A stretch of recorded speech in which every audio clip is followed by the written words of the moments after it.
Tell us a film that you acted in that if you rewatch today, you just think you were terrible in it. Good boy, bad boy. After the first 5 minutes, I got up and left. It's just bizarre. Your objectification chalta tha. I love it. Please objectify me as much as you want. It's okay. मैं कभी quote unquote filmy environment में पला बड़ा नहीं हूँ. Although मैं एक film family से आता हूँ. Mental prep जो होता है कि मुझे बचपन से actor बनना था, वो कभी सपने नहीं थे. Essentially an accidental actor था. I had a very difficult time in my first few films. My world changed. आप एक कैमरा के सामने हैं. You're performing in front of hundreds of people. I had a disastrous first day as an actor. I have 2 left feet. Okay. But you know, ask any of my choreographers and know that कि अगर मैं rehearsal करूँ तो I can be decent. Even if I gave a good performance or decent performance, that wasn't spoken about much because the print would always be that. Oh, he's kissed so many times or whatever. In an office, they'll hug each other.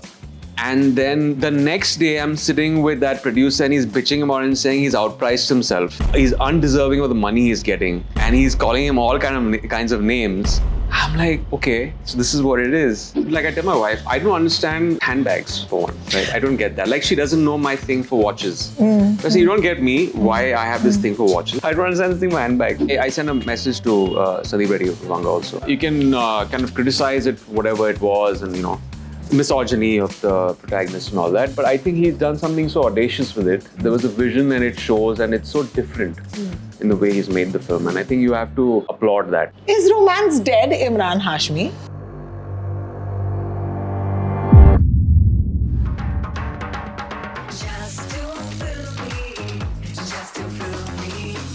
You know, if this would be 2007, then I would be in heaven because I would be sitting and having coffee with one of my favorites. Imran, thank you so much for coming on the show. Thank you. Well, I'm not a favorite anymore. It's 2000, but now I cut to. It's not that favorite. No. Okay, so how do I say this? You know, maybe it was a phase. Maybe we were younger, you know. Don't make me feel that old, yeah. I'm talking about myself being older. Think about it. No, but then it's a reflection also of how old I am. We actors have to be evergreen. Evergreen, that's true. Thank you for reminding me that it's been like 20 years in this industry. It's been 20 years. Yeah, 21 Congratulations. Years. Yeah. Oh my God. But do you remember that phase when you had signed a film called Jannat? Nobody expected it to be the hit it was. And the music of this film just went to a different league. And suddenly I felt that we wanted to see more of you everywhere. With Showtime, what I've realized is that everyone's so happy to have you back on the screen. Are you feeling that love right now? I've always felt the love. It's just that, I don't know, I don't think of it that way. For me, it's even the transition from Jannat right to this point, it's, you know, it's always been this thing of, I've always got the love from the audience in all the characters that I've played. It's just the transition, and you know, when you talk about Jannat, it seems like a lifetime away from when you talk about 2007. I was a completely different person, and of course, as time goes by, then I got married. I had, you know, my child, and so much has happened since. And you evolved as an actor and as a person. And I think that fan base has been extremely loyal.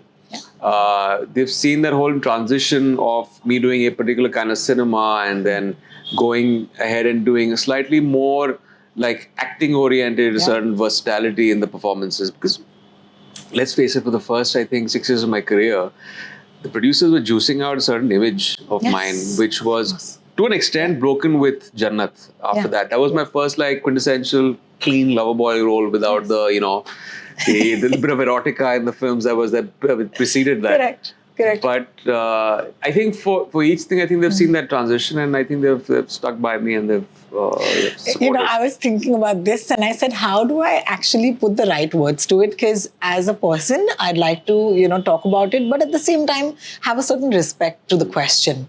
And I realized that you, Emraan Hashmi, are probably the only male actor who has been objectified. Yeah. Oh my Lord. Is that an okay way to ask you this? Of course you can. Thank you. I mean, right now you use that word.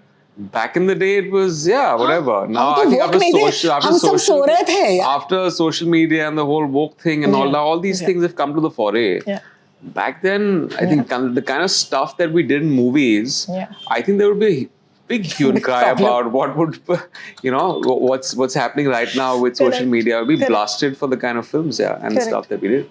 But I guess that was another time. And but I want to talk about this. कि इमरान हाशमी 2006 की बात करें, 7 की बात करें, it doesn't matter. 2024 की बात करें. The one thing that I associate with you as a word has been conviction. And I think that has never left you. कैसे कर लेते हैं आप ये चीजें? Knowing that sometimes that, it's a bit filmy, मैं कभी quote unquote filmy environment में पला बड़ा नहीं हूँ, although मैं एक फिल्म फैमिली से आता हूँ, लेकिन वो एक मेंटल प्रेप जो होता है कि मुझे बचपन से एक्टर बनना था, वो कभी सपने नहीं थे. मैं essentially an accidental actor था. क्या बनना चाहते थे when you were growing up? Different things, a lot of things. I wanted to be a pilot at one point. I wanted to get into hotel management. मुझे business में जाना था. फिर मुझे अपना खुद का VFX studio खोलना था. Animation. I did a course for that. मैं actually अमेरिका जा रहा था एक course करने के लिए, क्योंकि तभी हमारे इंडस्ट्री में बहुत ही infancy में ये चीज थी, VFX. मैं वापस आके उस चीज को introduce करना चाहता था in a big way. But it just so happened कि मुझे एक summer job में मुझे एक as a detour, मैंने कहा कि चलो I'll become an assistant director because my uncle was, Bhatt Sahab and he, और फिर one thing led to another, और फिर he said that, you're actually more fit to be an actor. I see it in you. I see an actor in you. I said, I don't see anything myself. I've never thought of being an actor. फिर थोड़ा उन्होंने pester किया, और फिर मैं actor बना, and then the rest was history. The rest is history. Yeah. Oh my God. But that filminess. I was like pushed into the deep end, and I had to make do something with these characters, these lines that were so alien to me. और ऐसा नहीं है कि मैं फिल्में नहीं देखता था. I was a film buff. I was a film lover. But it's different when you are just thrown into the deep end. अभी आपको ये characters play करना है. I had a very difficult time in my first few films because I just my world changed. आप एक camera के सामने हैं, you're performing in front of hundreds of people. I had a disastrous first day as an actor. The lines weren't coming out of my mouth because it's just too overbearing and too much to handle. But then I slowly fell in love with it. I fell in love with film after film. I remember you told me once कि आपने 36 take दिए थे उस दिन. पहला दिन तो वो पैकअप करना था. वो actually पूरी रात की shooting थी, and एक पूरा scene था, but we had to pack up in like 3 hours. I just couldn't do it. It was the worst first day. और मैं जब I was walking back मेरी गाड़ी में, ये thought था मेरे दिमाग में that this is it. I've blown this opportunity. And अभी what do I do? मुझे किसी और चीज़ में वापस जाना पड़ेगा. But then I was like, no, I have to. And I remember Vikram, who was the director in that, he just put his hand on my shoulder and he said that it happens to the best of them. Tomorrow you're going to be good. Or I went back and I rehearsed the hell out of those lines. I was like, it's either swim or sink. Next day I got it. I think it was वो environment का थोड़ा overbearing था. The performance anxiety was a little overbearing for the first day. Correct. And then I think the next day I was like, and I know Bhatt Sahab's message, but son, you have hit ground zero. And the only way for me here is up. Is up, thank God. Do you know that Emraan Hashmi is the absolute heartthrob of the Gen Z? Because every time we drop a reel with you on our page, they're going crazy. Okay. ये objectification चलता रहा. I love it. Please objectify me as much as you want. It's okay. Okay, I'm going to take a minute to have fun with you, and I'm going to show you a reel which I absolutely love. Okay. Do you see memes of you on the internet? Yeah, sometimes. Sometimes. Okay, I'm going to show you one that is truly like, killed me. Okay, so this is actors who dance in. Yeah, I've seen this, of course. He walks and I've seen that. You have to see this. It's amazing. But legend. Yeah. I want to take credit for it, but I'm just so lazy to dance. I leave the dancing to the hard-working actors. यार ये कैसे बच गए? Lazy. मैं बहुत lazy हूँ. लेकिन I hate dancing on screen. I detest dancing on screen. It's ask any of my choreographers. First of all, I have 2 left feet. Okay. But there's also a part of me that I know that कि अगर मैं rehearsal करूँ तो I can be decent. dancer on screen. But to get to that, it has to be so convincing. And thankfully, जो गाने मुझे मिले हैं, they've been more Sufi, more like you know, love and romantic and all. So मैं बच गया. Walking करके बच गए, walking करके निकल गए. Yeah. It's so amazing to talk to you because you, as I said, represent this sort of romance love for us. Okay. And we're in a time and age where the movies जो हम देख रहे हैं, at least बड़े पर्दे पर, are the opposite of that. Okay. Is romance dead, Emraan Hashmi? I don't know. You tell me. You see more movies than me. No. मैं इतनी फिल्में नहीं देखता हूँ. क्या बात कर? You're not one of those जो I'm not like a Friday film releases तो मुझे देखना होगा कि अभी क्या नया आ रहा है. I think the interpretation of romance has changed on screen. आजकल sounds very weird me saying this. आजकल के बच्चे, but I think उनका जो world view है towards a lot of things, there's certain exposure to things. और मैं यहाँ बैठ के हमारे ज़माने की बातें कर सकता हूँ and be that quintessential, like you know how we romanticize our time. और वो ज़माना तो बेहतरीन था और आज के ज़माने में तो आजकल you know it's fling after fling and there's no connect and the social media, but it's just the time. Personal connect जब होता था, आजकल तो Tinder पे it's relationships are swipe. Yeah, baby. You know, of course. हमारे time में swipe नहीं था. इमरान हाशमी अगर डेटिंग ऐप पे एक सेकंड, इमरान हाशमी अगर तुम डेटिंग ऐप पे होते. Yeah, I mean apparently there are too many doppelgangers of me. Oh really? Okay, don't get I know you thought I was on a dating app. No, being married. Of course not. Yeah. But there's so many. Someone told me that you know there are so many of using your name and your photograph. Oh my God. Yeah. So I was like, okay, is that a fact? Yeah, apparently. So, I mean, that is the times that we're living in. I think it was a bit of a slow burn in our time. Yeah. Romance was, you know, savored. Yeah. Right now, it's about next. Am I right in saying that you're one of those rare people in the industry जिनके लिए actor होना ठीक है, लेकिन उसके अलावा भी जिंदगी है? Yeah. I think it's not the be all and end all for me. मेरी पूरी identity I don't think acting से आती है. And there's some actors who kind of squeeze out most of the identity from that, which is fine. मैंने अपने beginning of the career से एक बहुत ही compartmentalized चीज़ रखी थी. And I've had this question time and again from the press. You know, you do your films, you promote, and you disappear. Yes. और आप awards में दिखते हैं. दिखते नहीं हो, पैप नहीं होते हो. इमरान हाशमी पैप नहीं होते. Hobnobbing in parties. आप किसी को बुलाते नहीं हो पैप होने के लिए? नहीं, वो जो बुलाते हैं वो बुलाते हैं. I don't want to be seen.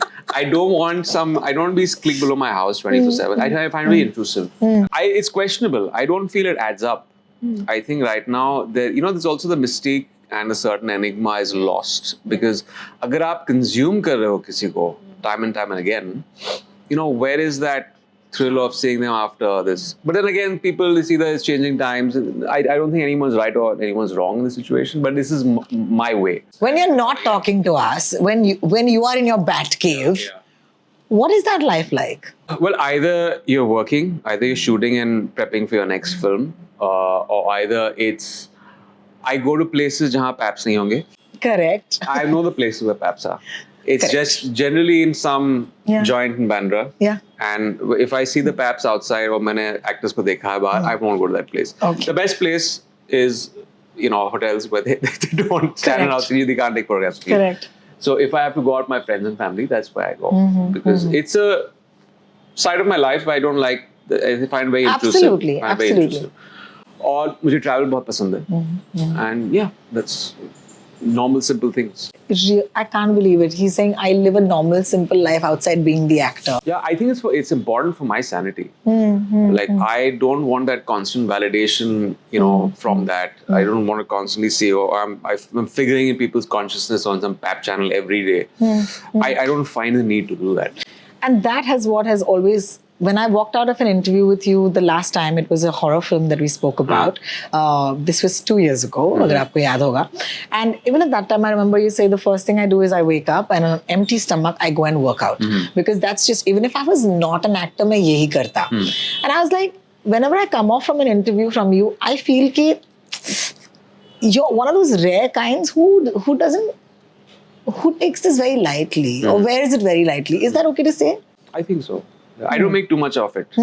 I don't wear this like this garb of being an actor or a star. I've never done that. Hasn't there been a pressure? I don't carry that around with me at all. You know, even my friends sometimes they ask me that, you know, sometimes you gotta be the star, and you know, you have, you know, and I have Star ban yaar. yeah, and I have a problem. I feel like embarrassed sometimes when people are like, give me that kind of attention, like when I go to a restaurant, and I feel like, you know, I don't know why I feel embarrassed about it, but that's me, that's part of my personality. I just try to keep things segregated. I just want to chill. I don't want to be that. I don't want to serve the brand of Emraan Hashmi or whatever 24/7. Correct. I don't want that. It's just very overbearing on me. Yeah, because that whole period, there were people who came in at the same time and then went on to never stop, you know. And I keep wondering that how does somebody escape that? Because let's talk about the movies business. जी. वो आपको खा सकता है. Yeah. तो आपको कैसे नहीं खाता ये, you know, so. Because I think, yeah, sometimes you gotta just constantly, you know, you become such a caricaturish version of yourself. You become a caricature of yourself because you're constantly play acting. You have not segregated both worlds, or sometimes it kind of bleeds into your personal life. I've never wanted that to happen. I've never in my life, in even my friend circle or my profession, I've never surrounded myself with a coterie of, you know how you have that, right? Yeah, Prop up the aura, have like a coterie of people who are yes men. Yeah. I hate that. Like, so I want a feeling of normalcy when I step out of a set. I want to feel a feeling of normalcy when I'm not wearing my actor costume. That's very important for me. So, yeah, you've never been part of a race. And when life had it this way that perhaps you couldn't do the amount of movies you wanted to or wanted to or not, you did it with so much grace. And I want to talk to you about that how does one not feel left out? Yeah. Because you have a life beyond your job. no, you don't. I think you take it as it comes to you. I think I've been very blessed with an industry where, being part of an industry where even though, you know, sometimes successes or failures, I've always got the work that I've wanted. There's always, even at my lowest moment, there's always been in the industry that's, you know, given me a hand saying that we believe in your talent and your professionalism, and they've given me work. So I've never felt like insecure in that department at all. And every the trajectory, the things that I've, you know, changed along the way, courses that I've changed through, the films that I've done, it's always been very organic for me. I've never, you know, felt like, okay, I should get more or I'm deserving of more. No, I think I've got the work that I've always wanted, and I've got a very organic flow in serving the audience through my roles and versatility through the performances that I've given. And that's all thanks to the producers and, you know, directors of come to me with work. What's your relationship with money? I wasn't very wise with the whole money thing starting off. Oh, really? No, tell me something really stupid you spend your money on. Please, Emraan. Please tell us. No, that way I'm pretty sensible with that stuff. But I didn't start off in the industry being business minded. It's something you learn. It's something you hone for sure. I think I was always more inclined towards the creative arts. Correct. I'm more emotionally skewed rather than, you know, being cutthroat business in that sense. Yeah. I have become wiser with money, wiser with investments and stuff, having burnt my hands with stuff over the course of my 20 years. I think I've learned a fair share and still a lot to learn. There's no finishing line post to that. You learn more. Was there something you ever spent your money on and said, big mistake? I mean, that's not me. That's my wife. What are you doing? Like, what do you actually need this? No, I don't need it. There's so many things you don't need. Oh God! But they make you happy. Listen, so let me women need things. I have, yeah, but I tell my wife, I don't understand. You know, this is not like a thing against. But handbags, for one, right? I don't get that. Like, she doesn't know my thing for watches. So you don't get me why I have this thing for watches. I don't have this. I don't know. I don't understand this thing for handbags. Correct. So there's a disconnect over there. Correct. So you have a thing for watches. Oh, big time, yeah. Oh, really? Yeah. Okay. It's a disease. Yeah. It's a sickness. How many do you have? I've lost count. I have quite You've a few. lost count? I have quite a few, yeah. And they're good investments? If you know the right ones to pick, yeah. Then they could be, right? They could give you, they would huge returns. Oh, good. Yeah, very, very Because big. I have never seen you as a branded dude. No, not You're not clothes. That's what. But that's what we had a conversation the last one. Yeah. The interview mentioned that, you're prescribed to more silent luxury brands, like where it doesn't call out loudly that you're wearing a particular brand. Like, I that's love never these been terms, guys. Silent luxury. Yeah, This is that's what the I'm first time living I for. got this from the interviewer. I was like, okay, that sounds very, very chic. Cool. I prescribe I to am silent. that guy. Who's silent I luxury prescribe wala to aadmi. silent luxury, but I don't really wear something which is branded. Me neither. Kind of this obscene proclamation that you have money. I've never wanted to do that. Yeah, it's become like the brands have become so big with their fonts. It's like you're sponsored by that brand. Yeah, more like you're wearing the brand, right? Correct. It's more like the brand is wearing He's you. wearing you. Yeah. That's true. So I can't wear that. I can't do that. That huge, whichever, Balenciaga or whatever. It's not me. I always look for a brand, maybe by that brand, where it's somewhere tucked in over here where there's no font. That's me. Silent luxury. Yeah. Silent luxury. I've never wanted to proclaim what I'm wearing. Absolutely. So I just like to be comfortable in my clothes. It's very important when I wear it. It should fit well. Yeah. It should be comfortable. And that's fashion for me. Has there been an incident where women have crossed the line with you? Of course. Oh, really? It's all things in the past. It's all water under the bridge. It doesn't happen anymore. It happens, but I think I take it as a compliment. It's very flattering. Crossing beyond the line, there have been instances, which I can't talk about right now, but there have been stuff that's pretty shocking that has happened in my life. I think it's that whole thing, right? Like you said before, the objectifying thing, right? Yeah. And but it's. I just took it as a compliment, nothing else. I wasn't offended by it at all. But it's something that I can't state on camera right now. Well, let's just say he's had a tough time. I've had a very tough time. It's just a tough life. Sometimes this could come in the way. It's more for women, where they say that if you're a good-looking woman or a desirable woman, they take a little while to understand that you're also intelligent or you could also be a good actor. It used to happen to models, and then Deepika Padukone is the best example, where she's also, impressing us with her acting abilities. But did you ever think that it took a while for people to understand that Emraan Hashmi is one of our finest actors? I think it has a lot to do with also the kind of films that I did. They were pretty much panned by a lot of critics, although they got huge commercial success. They were not quote-unquote performance roles. Although the audience kind of celebrated it, but I think that certain versatility started happening after, I think, 2006, 2007, after Avarapan and, Shanghai, Dirty Picture, Once Upon a Time, Mumbai. So that, I think it was more to do with the backlash of the genre that I was doing from critics. I was like, this is not cinema, and what is this? Erotica, intimate scenes. What the hell is this? You're corrupting youth and culture, and it's not how it's done. So I think it was more chatter about that. So the performances always took a backseat. No one was even talking about that because the media, there was always that one tag, right? That sold tabloids and magazines. So that one tag took the forefront kind of precedent to a lot of things that was, even if I gave a good performance or decent performance, that wasn't spoken about much.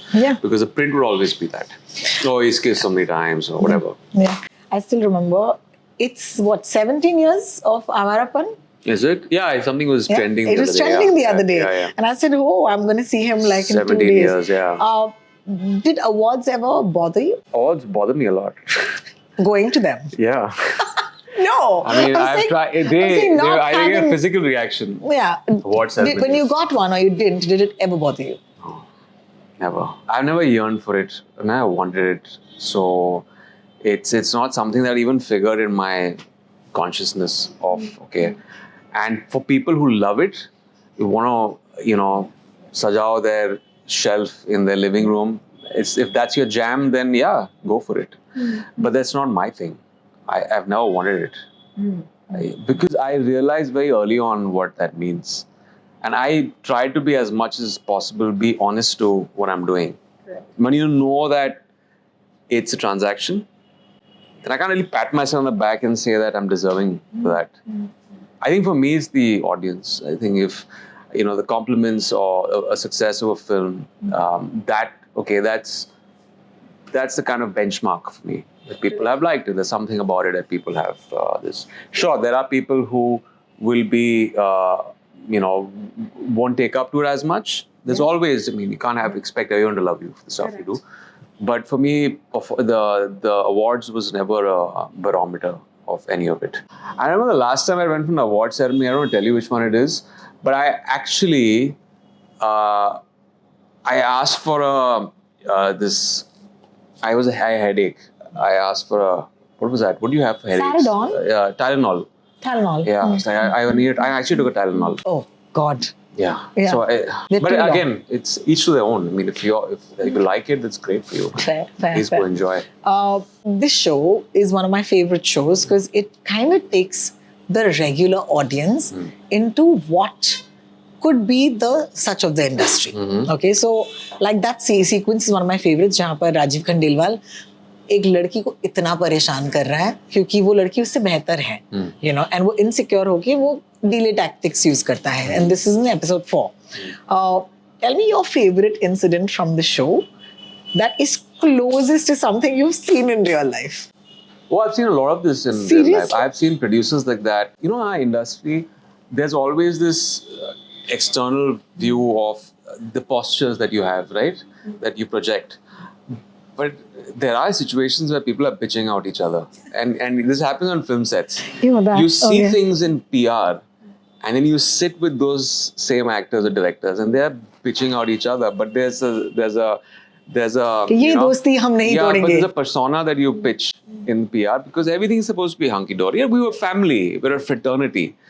But then when I got into the industry, I realized that, man, there's a reality behind shut doors. Like, he's working with him and in an office, they'll hug each other. And then the next day, I'm sitting with that producer and he's bitching about it and saying he's outpriced himself. And, he's undeserving of the money he's getting. And he's calling him all kinds of names. I'm like, okay, so this is what it is. Yeah, this is postures for the public domain for people to see. Yeah. You can't really be that way.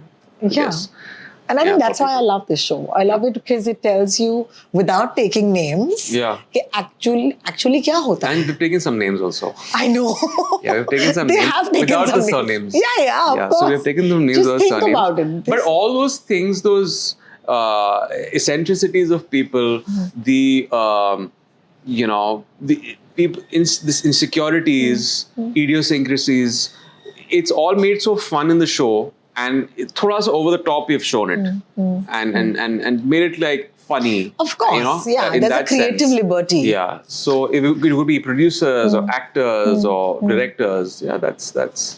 I have to talk about the fact that this is a Dharmasian show and you have a crazy relationship, with Mr. Karan Johar. Because I remember the most guys, let's just give it to Emraan Hashmi. He's the best ever rapid fire on Koffee with Karan. Oh, is it? The best ever. Like, it's do you remember? It's all for the hamper. Yeah, I do. Do you remember what all you said? I had to. I did it and they cut the shot. I mean, they just, after the rapid fire, they had a discussion for like 10 minutes. Can we actually air this? But they said, yeah, let's go ahead and air this. But I remember you saying a lot of things at that point. Maybe we were younger, maybe we were fearless. No, it was all in jest and it was all to win the hamper. I absolutely love and respect every person that I kind of dissed out over there. But it was... you were dissing everyone. Yeah, but it was to teach Bhatt Saab a lesson. I mean, he was so arrogant and cocky before that. He said that you don't stand a chance in this rapid fire. I said, I'll show you who's boss. And I just let it rip. The reason I talk about this is because I want to ask you that has time made that Emraan Hashmi mellow? No, you ask me the same question, I'll give you the same answers. Or I'll give you even more fierce answers right now. Yeah. It's just the interviews these days have become so, I don't want to use the word. No, forget it. It's become very controlled. And it's a lot about who's going to say what and what are they going to say on social media, and let's just keep it, straight. Safe. Yeah. Let's keep it safe. You can see. But if you steer that wild side of me, you got to steer that side, and it'll flow. It's still there. You just have to awaken it. and I'll just, go for the kill. Okay, let's go for the kill then. It's rapid fire time. All right. Let's do this. Okay. But there's no hamper here. Oh, we have to get a hamper. No, this is not how it We have to works. make I can't this see happen. any hamper first of all. Okay, food, Hamper tucked in anything somewhere. you want to eat. This whole cafe is your hamper. All right. Sabse pehle, you have to tell us the first song that you think of when you think of your own filmography, your favorite song. But picking hot kare. Okay, sing a line for us. No, I can't sing. You can't sing. I'll just ruin the song for you. You won't ever want to hear it again in your life. I'm not going to sing it. All right, tell us the craziest memory you have from the set of Avarapan. Standing on a ledge without a harness on like probably a 14-story drop. And just we did match stuff over there. Right now, I don't think we'll be allowed to do something like that because there'll be an action crew and I'm like, okay, if this guy dies, it's going to come on us and we'll get arrested. But that's how we did. We did a lot of guerrilla shooting without permissions and we did stuff. So yeah, a lot of crazy stuff. Tell us the most overrated film in the last 5 years. I don't watch too many films. I don't watch too many films. Give me a few options, I'll tell you. 12th Fail. I have not seen it. Film. I have not seen it. But my wife saw it and she really liked it. She said it's a bit of a slow burn film, but it really, when it ends, it just really culminates in this thing that's beautiful. And she's crying in the film. How about tell us your favorite film? Tell us your favorite film in the last 5 years. This will be controversial, but I've said this before. I know this film has got a lot of backlash, but I love Animal. And you stand by. I sent a message to Sandeep Reddy Vanga also. I sent a message and said, I just love what you did with it. It could be, you can kind of criticize it for whatever it was and, misogyny of the protagonist and all that. But I think he's done something so audacious with it. There was a vision and it shows and it's so different in the way he's made the film. And I think you have to applaud that. Of course, there's a critical element of it also. But of course, yes. Do you rate yourself as a better father or a better husband? Ooh, that's tough. You got to ask my wife this question. Yeah. Please tell us. I think after 18 years of our marriage, I think my wife would say I'm a better father. How lovely. How lovely. Tell us the one thing you do in college that you would never do now. In college, eat junk food. You don't eat now? No, I don't touch junk food. I have a very clean diet right now. Okay. How long Very have you had boring this and clean plain. diet? It's been a while. It's been, I think, after a little before COVID. It's quite boring. It's terrible. Tell us a film that you acted in that if you rewatch today, you just think you were terrible in it. Good boy, bad boy. If the first 5 minutes, if you get past that wig that I'm wearing, then maybe you could have the spin would have a chance. But after the first 5 minutes, I got up and left because it's not blonde. I don't know what it is. It's like I don't know. It's just bizarre the way I'm looking in the film. And that's my next question. What is the silliest thing you've done on camera? If I see any of my past films, there are a lot of things that you cringe at. Correct. Right? Correct. You're like, it became a thing. Kissing scenes became a thing, right? And come on, you don't need it in the script. You just, but it was just thrown and sprinkled in the films. Let's take a minute. For effect. Let's take a minute. And there's so many things in films that people come to me and I'm like, they ask me, was that needed? I was like, hell no, that's not needed. But the audience wants to see it, right? Correct. Yeah, that one moment the lady is howling and in a particular scene, and the next minute you're going for it. But okay, creative liberty, everyone takes it. Correct. Look at my film. Correct. If you had to tell me what, according to you, has been your finest performance, I know it's a little It's a bit self-indulgent. Yes, self-indulgent. Yeah. But what is a favorite performance of yours that you really liked? A lot of them. I'll be a little narcissistic over here. A No, couple yeah, of them. do na. I would say Shanghai, Avarapan.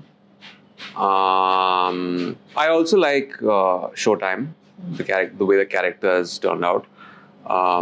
Dirty Picture, Once Upon a Time Mumbai, a lot of them. There's a lot of them. First film I was very proud of because this was a very difficult character, my first film, Footpath. Yes, of course. And not be wavered. I mean, there are times when the chips were down. Yeah. And I'll be honest, it keeps you, it makes you insecure. But then you got to keep focused on the passion for films, the passion for movies, and that gets you back on track. Correct. Thank you for that, Imran. I must say that as someone who's literally watched your career from the sidelines for so many years, I was always looking forward to sitting down and chatting with you. And today we got the chance thanks to Showtime. The first 4 episodes have dropped, and now the next 3 have dropped. It's on Hotstar, and you must have a look. I think it's one of those shows that truly takes you in, and then it's so much fun. So that's what I want to tell my audience. Do you want to tell your audience anything about Showtime? Yeah, I mean, there are people who have seen the first 4, and now I'll just say, just expect the unexpected in the last 3. A lot of things are unexpected, even from a person like Raghu Khanna. You see a more vulnerable side to the guy, with the cockiness, of course. And for people who are the new subscribers, yeah, it's going to be a fun 7 episodes to watch about Bollywood. That is fantastic. Streaming on Disney Plus Hotstar. See you next time right here on Just You Filmy. Hi, this is Emraan Hashmi. If you like this conversation, please like, share, and subscribe. Just